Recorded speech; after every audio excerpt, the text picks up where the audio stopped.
Hi, and welcome back to another edition of Sports Talk Philadelphia here on LaSalle TV. We have a great March Madness show planned for you. We're not talking college basketball, but it's March Madness, so why not mention it, right? We have a great crew lined up to talk all your Philly sports as you're diving into the NCAA tournament of sorts. We'll keep you updated on the pros here in Philadelphia. We have Tyler Harper, Mark Wilson, and Tom McIntyre. Thanks for coming on, guys. We'll start with the Philadelphia Eagles, a team that are in their offseason but are making probably the biggest splash in the city right now with their acquisitions and how dangerous they're going to be next year. Let's take a look at the big acquisition the Eagles have. Running back wide receiver Darren Sproles is here in Philadelphia now from the New Orleans Saints. He's only 5'6", 190, but is he lightning quick? 220 rushing yards last year, not too many attempts, but 667 receiving yards and 2 touchdowns of each receiving and rushing. Now, guys, how big is this pickup for the Eagles? This is huge. I mean, for a while, what the Eagles have been kind of lacking, yeah, they've had DeSean Jackson back there here and there, but a really dynamic kick return, punt return guy. And with Darren Sproles, that's exactly what you get. Someone who's a threat whenever he gets the ball. Oh, he's always a threat to run it out and turn a play from getting hit at the 18 going all the way to maybe the 45 or 50. He can turn any play into something bigger. And he's a great threat from the backfield. Maybe not necessarily rushing as much as he used to be, but he's a great receiving threat. If you put him and Shady McCoy back in the wishbone formation, both of them going on screens, Chip Kelly is going to have a field day with Darren Sproles in his backfield. Wheel routes. I agree too. It's a massive, massive pickup for the Eagles, and it's only going to make them more of an offensive threat. You know, the wide receivers and tight ends, and now you have Darren Sproles in the backfield with Shady McCoy. It's going to be absolutely wild to see, you know, what happens with this Eagles offense and what they decide to run. Do they run a draw play to McCoy, or do they fake the pass to McCoy and give the ball to Sproles? There's so many opportunities and chances for the Eagles to just make big plays, and it's going to happen. Yeah, it just gives Chip Kelly another piece to play with. I'm really interested to see actually what happens to the rest of the running backs, Chris Polk and Bryce Brown. But then I also heard that DeSean Jackson he might be the one to go now. But he's definitely a huge move. You have to think that Chris Polk's out, guys, right? Oh, he has to be at this point. I mean, with all these weapons, I mean, you figure they're going to keep Bryce Brown on because one thing Bryce Brown brings a little more than Darren Sproles is the power game. Bryce Brown can take a while to go down.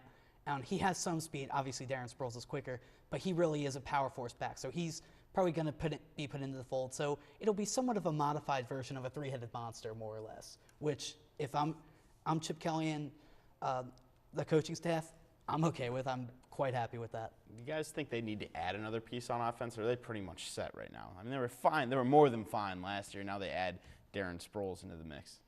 I think they're fine now, but now that there's these rumors, which we'll get to a little later about DeSean Jackson, that's making me a little nervous. I don't think we need to detract anything. I think we're pretty much set. I think they're set. I mean, if they do, let's see what happens with DeSean Jackson. But I think losing somebody isn't going to be the end of the world. It might make it even easier for Chip Kelly to decide, make plays. When you have, 5, 6, 7 playmakers on offense, somebody's going to become upset about them not getting the ball enough. So that might become a locker room issue. And, it could be DeSean Jackson. And, it might be a good thing if they lose somebody.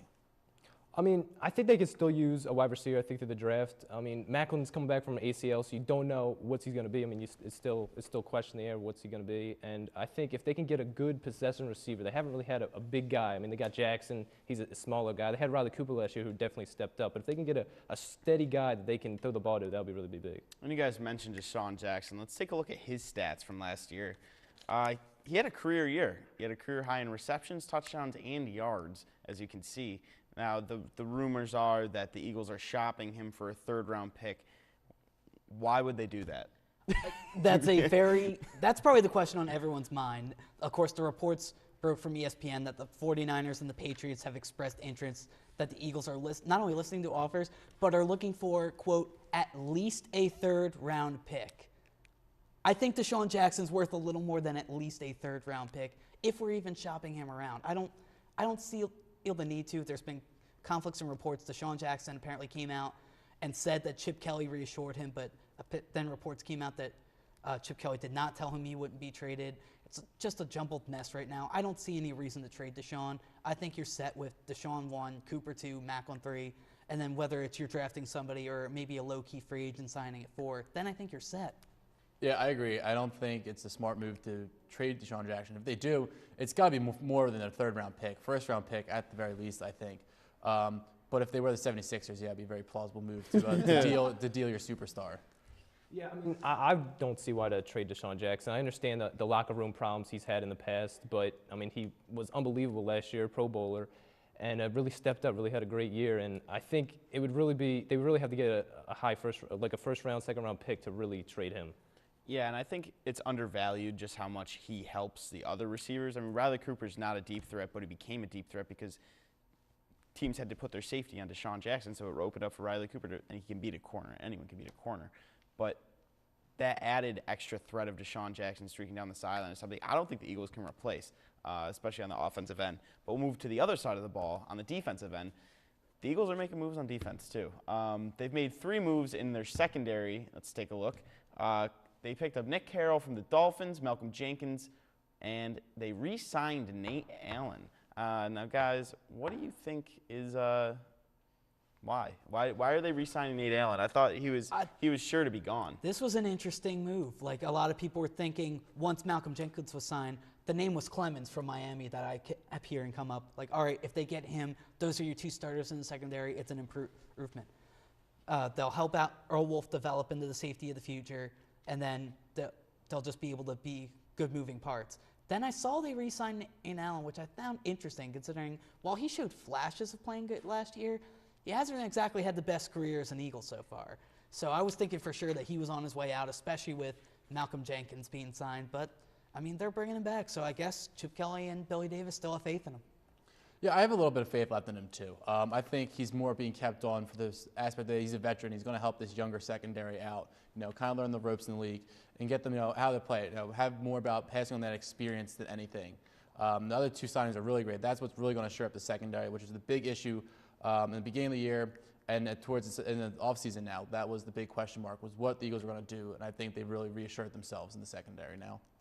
Yeah, I think people forget, I mean, how we got Nate Allen. He was the pick in the second round the year we traded Donovan McNabb. So maybe the organization's trying to get a little bit more for trading Donovan McNabb for him. And last year he definitely was better. I think Patrick Chung was a big reason that's why we got rid of him, because he just wasn't that good. But I think he stepped up, and we still have Earl Wolf. Now you bring in Malcolm Jenkins and hopefully some guys in the draft. So I think it was a decent signing to bring it back. Yeah, I'm excited to see how Earl Wolf played because he was injured much of last year, but he showed some promise, more than Chung did. Yeah. But are you guys happy with the secondary right now, or do you think they have to go out and get someone else? I'd say content. I don't know about happy, like, oh, yes, this is our secondary, but I'd be content. I mean, if Malcolm Jenkins and I guess Nate Allen are the starters, I'd say I'm happy.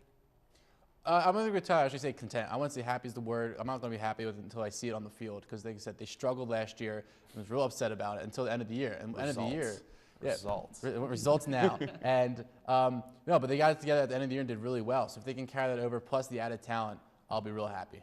Yeah, I agree with Mark. I mean, I think I got to see it to believe it. I think the draft, I mean, first round, if there's a safety there, if there's a secondary piece there that they like, I don't see any problem with them going after it because you need secondary. The secondary was a problem last year. That was a big problem. So the more the merrier, in my opinion.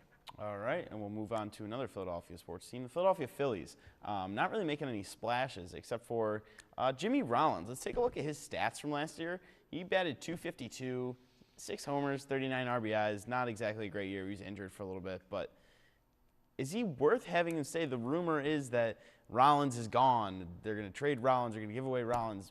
What do you guys think of this whole situation? How is it going to affect the clubhouse? This situation's just ugly. There's no other way around it. The fact that we mentioned last week that Rollins, vocal leader, yet he's coming out with these. He hasn't really been having a good spring with the media in regards to his comment from a while back saying he would block any trade with his no trade clause because he has records to break. And now when they keep bringing up, now there's these internal reports that apparently they're trying their hardest to trade Rollins. He flat out went on a rant saying, I'm not tradable, so it's ended discussion. I'm just fed up with his antics in the media. I mean, I get that he was the vocal leader, but it seems like he's forgetting what it means to really lead a team. And that's not just the fact that he's really the voice in the media, because let's face it, guys, the real leader on his team is across the diamond at second base wearing number 26. Because Chase Utley, while he may not be loud in the media. He doesn't have to be. He just leads by example. Every ground ball to the shortstop, he runs his hardest to make sure he could break up that play. One thing that really, Jimmy Rollins finally came out and said why he does that nonchalant thing every time he grounds the ball to short. And that's that, in his mind, he's convinced that once he grounds it to short, he's out. There have been numerous instances throughout Major League Baseball of guys hustling down the line, putting pressure on the shortstop, and making him make a mistake. So this Jimmy Rollins situation is just way more of a mess than it really needs to be. Yeah, I think getting rid of Rollins is going to be more of a clubhouse issue than it is going to be an on-field issue, if anything, because he's been the leader for this team, for a very long time. He's been this vocal leader in the media, and his numbers have been declining over the years. He's getting older, so he's not going to be able to perform as well. There's some young talent. Galvis has been playing fairly decent in the shortstop over spring training, but it's definitely going to be more of a clubhouse effect if they get rid of him, and a fan effect, because the fans love Jimmy Rollins, than it is going to be on the field. And I don't think the Phillies are going to get much for him when they trade him, because his numbers have declined. He's older. He don't think he has many years left in the major leagues. So if anything, he might be just a couple draft picks and a minor leaguer. Yeah, I have no problem with Jimmy Rollins. I have a problem with Ruben Amaro Jr. because he's the. I think we all do. But he's the guy that signed the guy. Gave him like $30 million I think this offseason, and it's really. I think I just saw a report that he says he's not going anywhere, and you have to remember Jimmy Rollins has a new trade clause. So unless he's saying I want to be traded, I don't think anybody really wants him that bad. His numbers have been declining for years. I don't see him really going anywhere. He's an old shortstop, and he's causing a stir for no reason now, guys. I don't take anything out of spring training. Honestly, I don't like the numbers, the stats, nothing. Nothing means anything to me in spring training because it's not real. And the way it's overanalyzed is a whole other issue in my mind, but we're not going to get into that. Are you guys worried about the Phillies in this spring training? They're not doing well. Plain simple. I don't think you can help but not to be worried. You have to be worried. Yes, like you said, like spring training stats can be very misleading, but when your team is barely getting up over 200 now, getting up towards 250, when your team is barely just starting to break that mark now in spring training, you have every right to be concerned if you are a Phillies fan. I'm worried as well. Like I said, but towards the end of spring training, you have to be hot. You have to have some people who are doing really well. Batting averages aren't great at all. Like Andrew, I don't take much in the beginning of spring training. We saw earlier in the national news, the Marlins were upset with the Boston Red Sox because the Red Sox basically sent like a B team, their AAA team, to a split game with the Marlins. The Marlins were not happy about that because the Marlins put their A squad out in the field. I bet the Red Sox still won though. I actually think the Red Sox still did win. But but like when it's a team like that, when you have these split squad games, there's not much you can tell because you're having minor leaguers play against professional guys who've been playing the league for years. So beginning of the year, but this point in spring training, there's reason to be concerned. Yeah, I'm definitely worried. It's not the same anymore. I remember when I was a kid growing up, I was so excited to see the Phillies. Even when they were bad, I was excited to watch the Phillies. But I think we got spoiled. We got spoiled with those years of 08, 09, 2010. Through all those years, we got spoiled. And now it's like they're bad, and I'm like, I don't want to watch them. But I think this is good. Front runners everyone's away. No one's hyping up the Phillies anymore. So now the real fans will come out and watch the games. Cheap tickets. Hey. That works for all of us, even if we don't like the Phillies. Who on the panel doesn't like the Phillies? I can't figure it out. But we'll move on to a team that everyone's excited that's losing. Speaking of cheap tickets. Cheap tickets. You want to go to a Sixers game? Give me 5 cents. I'm not kidding. But the Sixers really, let's take a look. They've lost 22 in a row. They're now standing at 15-53, dead last in every standing there is, as they should be. It's the longest losing streak in franchise history. Guys, are you happy with the losing streak? Can we say that we're happy with the losing streak? Obviously, it's still frustrating, and it's still embarrassing to a certain degree. Obviously. But they're in these games. They're fighting in these games till the end. They lose by 5 at the end, but there's still good games. The young guys are playing well. Is it uplifting a little bit? They're still losing, but they're getting the job. You know what I mean? They're getting the good young guys experience, but they're still tanking for Wiggins. Well, yeah, but so for a lottery, though, you could go anywhere in that lottery. They're assured a top 3 pick, essentially. It's a deep draft, I know, but it's still frustrating. Obviously, with Brett Brown being the head coach, you can't be too happy with that. He specializes in player development, so when they get better as the years go by, he along with Sam Hinkie are going to look like geniuses. But a 20+ game losing streak, no fan could really be too proud of that. I'm thrilled. Yeah, the only thing that can really come out of this losing streak is kind of a pride thing. The Sixers are still playing for the city. They're still playing for themselves, trying to make the best of the situation. But yeah, 22 games at this point. 27 is the NBA record. They're probably going to touch it. It's at this point tie, if not break it. I think. Like Andrew said, they're losing some games by only 5 or 6 points. So I think in the offseason they add at least one more key player to that. They're definitely going to win. It's going to be a whole different season next year. But it's getting to a point where it's becoming big news. Sixers lost again tonight. It's going to be big news when the Sixers win. That's my take on that. Yeah, I'm a Sixers fan. I'm not happy with the losing streak, but I know what it's for in the end. But I like what you were saying about how they're playing well. I think the Pacers game, Bulls game, they were close. They actually had a shot. They looked like they were about to win, so that's good. I think they're going to get a win hopefully this season. But I don't like the losing streak. I like to see them win at least one game or so. Is it uplifting the way, Tony Wroten and Michael Carter-Williams, they're playing well. Is that a good sign for the future? And even though they can't finish games, they have a mentality of losing right now. But that can go away really easy when, an Andrew Wiggins or Jabari Parker steps in and Nerlens Noel comes off the injury list. Oh, it's absolutely uplifting right now to see those guys playing the way they are for being so early in their careers. Michael Carter-Williams, he kind of had that cool down period, but now that he may not be heating up per se, but the fact that he's still making those smart plays, he's really becoming that leader on and off the court already. You can't help but be proud of that, because in the years to come, when this team, if Sam Hinkie's theory is correct, gets as good as we think it's going to get, and he's the star of that show, it's going to look fantastic in Sixers fans' minds. Yeah, like I said, they're missing one or two pieces maybe to win some more games, and you have bright spots like MCW. Bright spots like him are really what's going to carry this team and keep Sixers fans alive. To keep that faith alive, and together we build on that little bit of faith. Yeah, we know MCW is the point guard of the future for this team. But I like what you were saying about Tony Rowan Jr. because he has been playing nice. I like the guys that. Who else is going to be on this team, really? MCW, Thad Young, maybe if they don't trade him, and then you got Nerlens Noel hopefully next year. But who else besides them? So it's nice to see some other guys step up, hopefully make them, because these guys may or may not be in the NBA after this season. So it's nice to see if they're going to do good. Right, and you asked the question, who will be on the Sixers next year? Someone's going to be good that's going to be on the Sixers. Let's take a look at the top 3 draft picks that are going to come out of the 2014 draft. Jabari Parker, Andrew Wiggins, Joel Embiid. 2 from Kansas, 1 from Duke. Guys, who out of these 3 or someone else, a dark horse, would you like to see the Sixers pick? Granted, they are in the top 3, which it's a virtual certainty that they will be. Yeah, well, these 3 are all nice picks, but one you mentioned off the board, dark horse. Maybe this will be with the pick they got from New Orleans, but Doug McDermott from Creighton. This guy has been on fire. This guy has been on fire recently.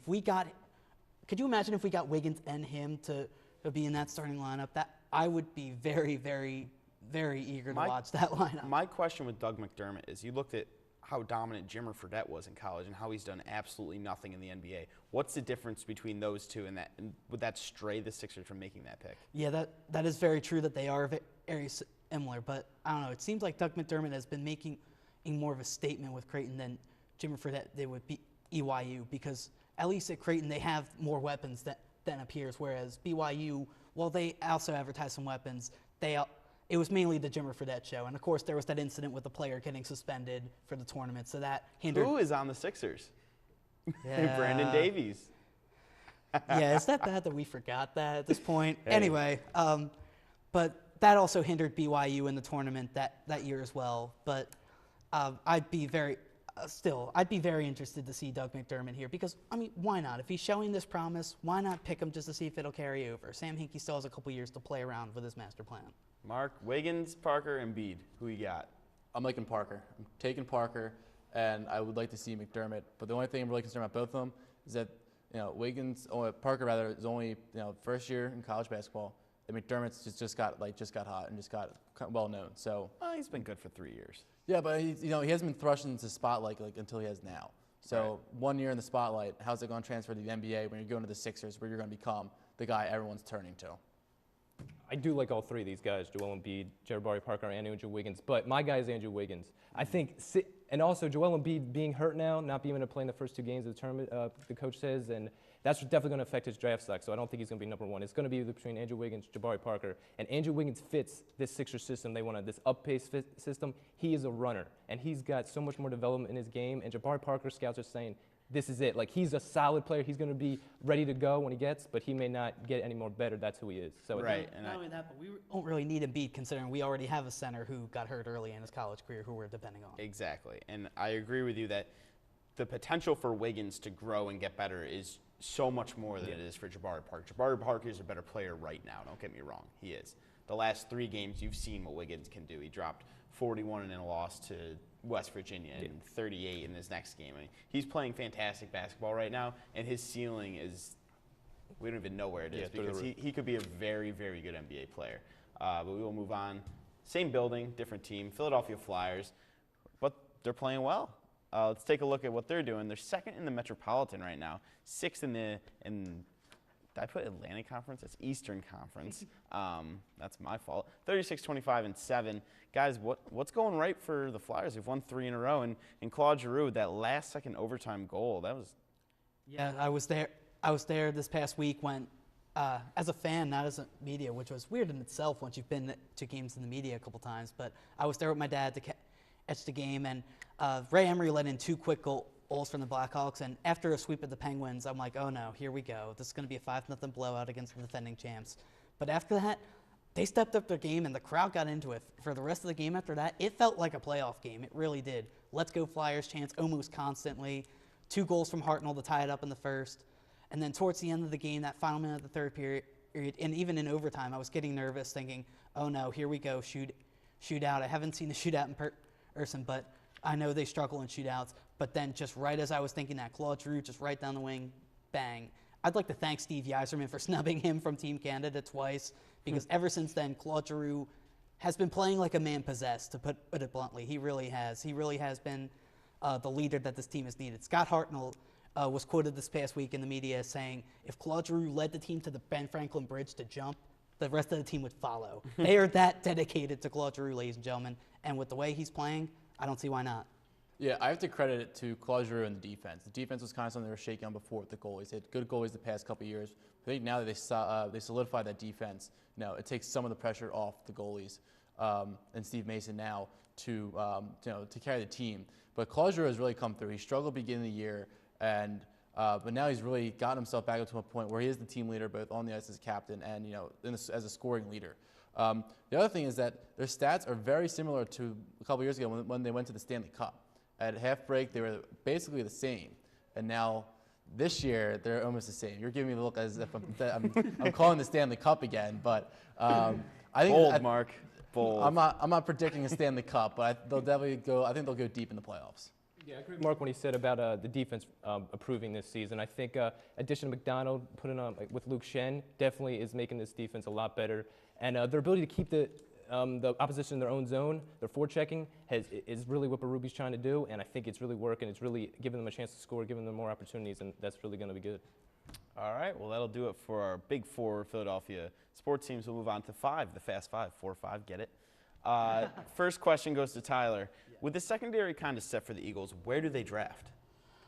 I guess depth for the front 8 on defense, front 7, front 8. I mean, you can't have enough depth. A lot of people are wondering if they're going to go outside linebacker, so it'll be interesting to see where they go. All right, Mark. Next time the Sixers win a basketball game, don't tell me November. Oh, 3 days.